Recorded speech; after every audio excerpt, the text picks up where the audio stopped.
I'm live. Welcome everybody to the fourth episode of 100% Theory and 100% Practice.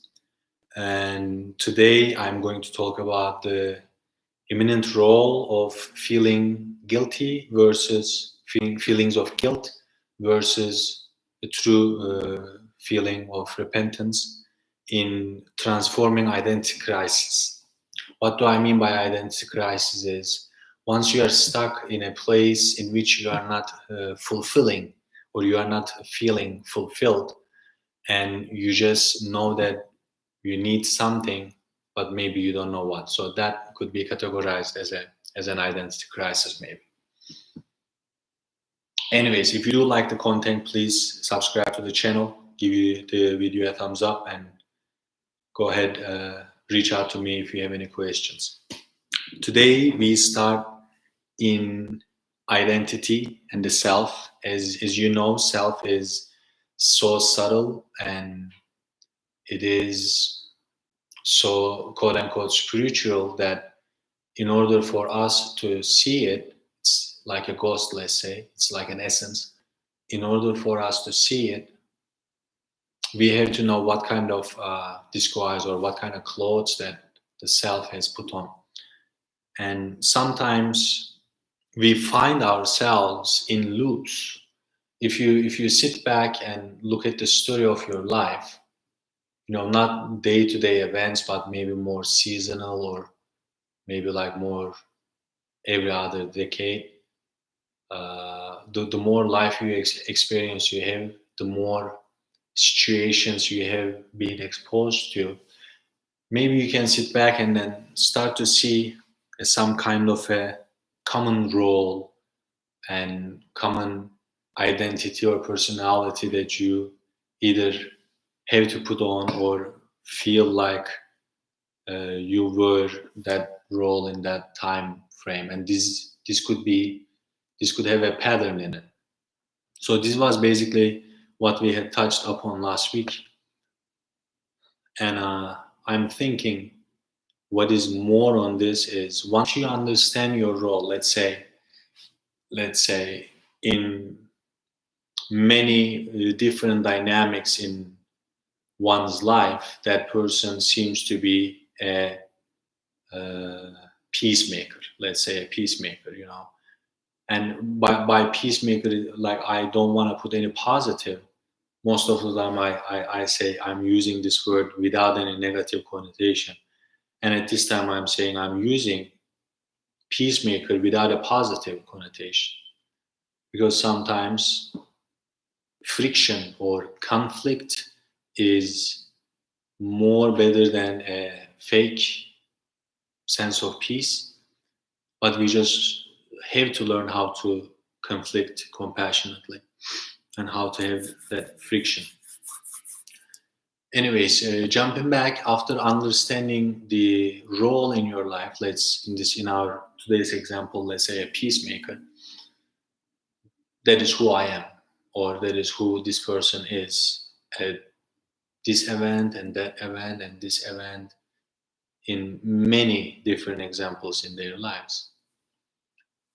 So after you understand the identity, then there comes the lessons that you have to learn through that period of your time, or those paternal or similar periods of your life. Everything is slightly different but slightly similar. And now you are looking back at the piece that you have made, or anyways, if you are a helper, the help you have given, if you are a victim, the abuse you have gotten, anything. Now you are looking back at all those things, and immediately, because the situation most of the time of human condition is generally dramatic, one can A, be ignorant of their mistakes, B, in denial of their mistakes, C, accepting of their mistakes. Let's just put three. So if you are ignorant of your mistakes, I don't even think that you will be listening to this podcast. or you will find this one interesting to your taste. If you are in denial of your mistakes, you might as well be listening to this.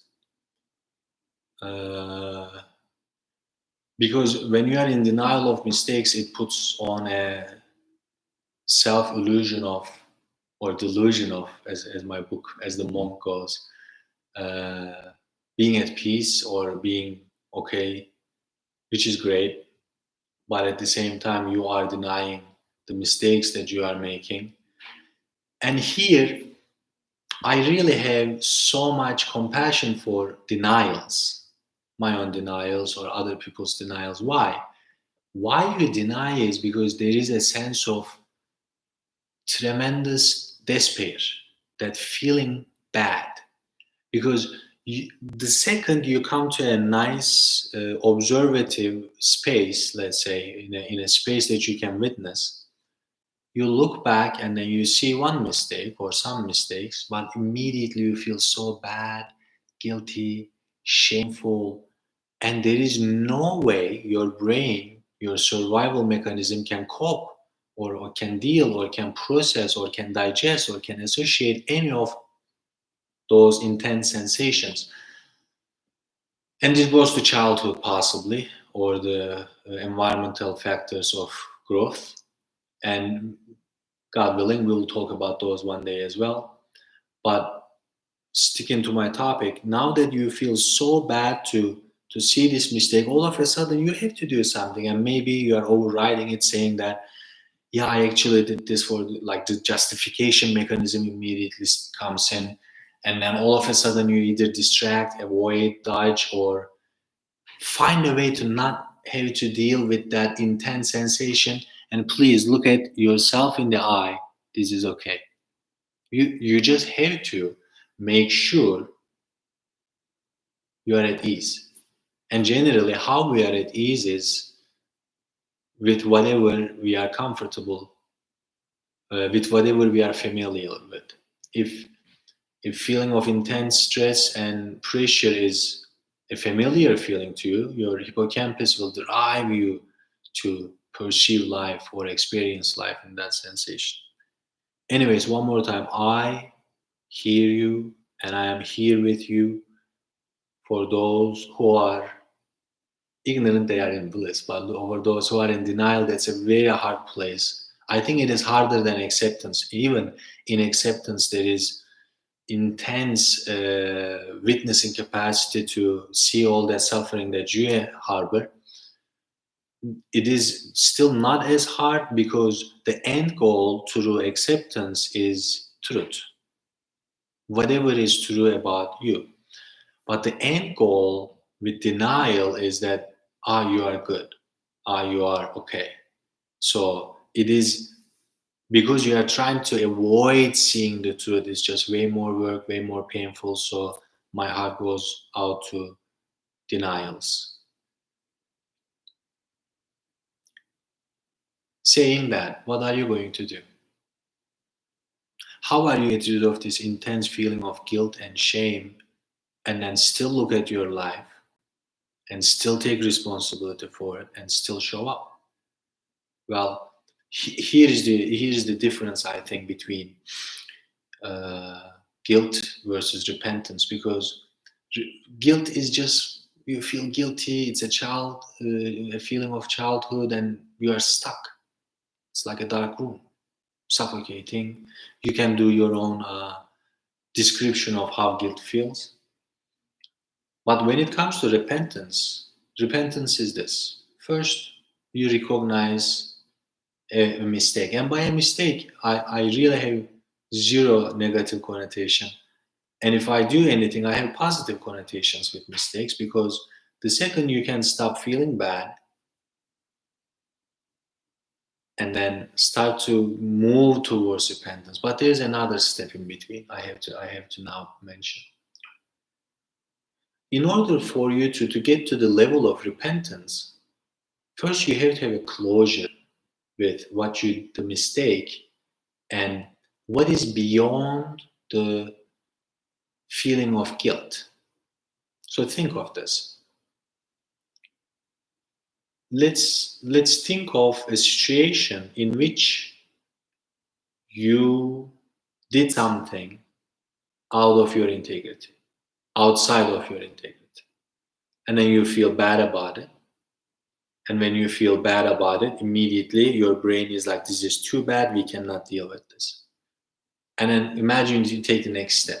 Now one day you are sitting, you think of this that is coming to you that you did, and it doesn't make you feel so proud or great about yourself.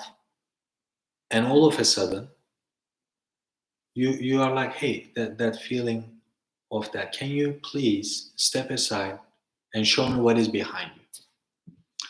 Well, behind you, you have the chance to invite somebody that you have never got the chance to know, which is the part of you that actually did the mistake, that actually did an action that was outside of the integrity that you hold yourself to. And here is your chance to witness a part of you that you have ignored. So go to that part of you that behaved outside of integrity and then stop feeling bad about it. Hey, how did you feel? Doing this, not feeling bad, how did you feel? Did you steal? How did you steal having it? Did you break somebody's heart? How did you feel breaking that heart in that moment? I'm not saying after the guilt. Did you turn down something? Did you refuse? I'm trying to come up. Did you make something that is overly giving? You know, have you given too much of yourself? Have you not considered whatever the mistake is? Just look at it, stop feeling bad, and then feel the true sensations behind it. And once you get to talk to that part of you, then the need, the desire, because okay, like in your identity, you want to stop something and be some way, but you still have that need and the desire. So, and the parts of you that is trying to fulfill that desire are the bad parts of you, so you don't get to learn from them. This is the difference between guilt versus coming to a stage of repentance. And then once you stop feeling guilty and then ask that part of you, imagine this is me, hey Wahed, all right man, that was a mistake, you did it, how did you feel? Did you feel something that you don't have access to in your daily life that you needed to get that? Did you feel that you don't have access to in your ways of thinking? Like you just have to talk to yourself. Why did you do this? Why did you not allow yourself to do this in the first place? And how did you do it? Doing it like without thinking about it. Like how do I feel running? It's great. But if I think about running, I will be like, it's good. It's this, like without the justification of the action, how did you feel doing it? Because there's probably a moment in which you weren't thinking about any identity, anything, but you were just in the moment and enjoying something. See, this enjoying, like entertaining something, receiving, experiencing something, witnessing some part of you. What do you have to learn from it? And there's a, I think I wrapped it up so far so good. I'm becoming interceptive of my own speech. But how do we get to repentance? I'm just going to give the steps, not that I have repented and then came out of the other side. But first, there's a recognition of a mistake, and then this is very hard because of feeling guilt, but cut that guilt, recognize a mistake. Second part, catch yourself doing the mistake. So recognizing the mistake is after the action. And then that, you do some work, some time passes, some awareness raises, and then now you catch yourself doing the action or the mistake. And then eventually, because it might not happen the first time you catch the mistake, you might still do the mistake. But eventually, one time you are going to catch yourself doing the mistake, stop yourself during the mistake, because at that point you are done, or maybe you are totally done, and make an intention to not repeat the mistake again. This is what transforms your identity, because in order for you to do this, you have to accept the situations as they are, not as you think they should be. So I still have so much to say, but I am going to keep it here because the things that I have to say, I have not thought about them to myself yet. And I really urge you to think about the things that you have not given yourself permission to. For example, the things that you have done and then you felt so bad that you didn't allow your memory to wander through. Let's look at some different depraved or hidden, or the actual word is suppressed. It is very close. One more. Uncared, unheard parts of your identity. Let's focus on those. Again, this is hard work, so do this at your own comfort level. Do some breathing exercises, some meditations, grab some tea, look through a sunset, and just reflect. Please stay in peace. My intention, I always, this is the second time, I always try to make this intention setting in the beginning. Next time I'm going to, God willing, remember to make it in the beginning, but let's make an intention to hear the right things, think the right thoughts, speak the right words from our heart. Kind of sound like a rhythm. In peace and blessings, everybody. Take care of yourselves.